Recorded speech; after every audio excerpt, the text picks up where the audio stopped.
Hello respected viewers, this is George from Ireland, and here I am in front of Kensington Palace, which you can see behind me. Now, Kensington Palace was the last home of Princess Diana. It dates from the mid-17th century, and it was lived in by all the monarchs from William III up to the very early years of Queen Victoria's reign. It was considered outside London until Queen Victoria's reign. But enough of that. Why I'm really here is because today is the 20th anniversary of the death of Princess Diana. So she was born in July 1961. Her father was Earl Spencer, Earl being an aristocratic title, not a boy's name. And she was one of 4 children. She had 2 older sisters, and there was her brother who came along afterwards. So they were just a well-known noble family. They've been distinguished on a national level since the 17th century. She was a descendant of King Charles II by one of his mistresses. Anyway, her parents divorced when she was quite young, and they both remarried, both her parents. So let me see, she wasn't academic at all. She went to a school called Westheath. Then there were these exams called O-levels. People did it 16. O standing for ordinary. She only passed one subject, which is domestic sciences, which is really cooking. And then she left school. She went to a finishing school in Switzerland for a year, which very upper class girls sometimes went to acquire a bit of polish, deportment, whatever else. Then she came to London, and she worked at a very exclusive nursery. So she's not an academic sort at all.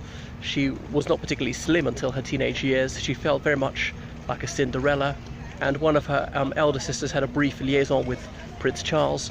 So the Prince of Wales, that's Prince Charles, he reached the age of 30, and his parents must have said to him, "Charles, isn't it time you settled down and got married?" He had to cast around for a suitable candidate. Ideally a princess, but there are very few princesses left. Only a few other monarchies in Europe. Supposed to be a Protestant or someone willing to convert.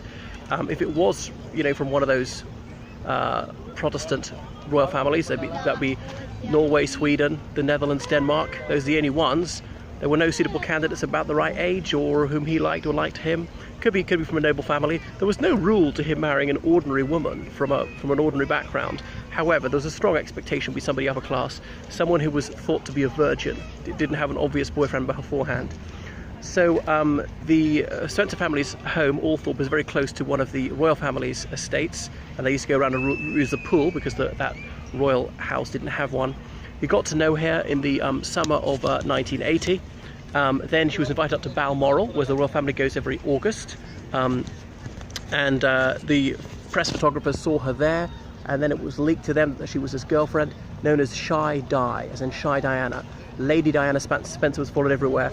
She was a Lady Diana, not Miss Diana, because her father was an Earl. Anyway, that November 1980, the engagement was announced. Won't tell you too much about their relationship. As we all know, there was the wedding of the century the following July. Despite them supposedly both having cold feet about it, there was no backing out. On the Diana Gate tapes, Princess Diana said that she told her sisters of her misgivings about it, but they said, "Your face is on the tea towels now.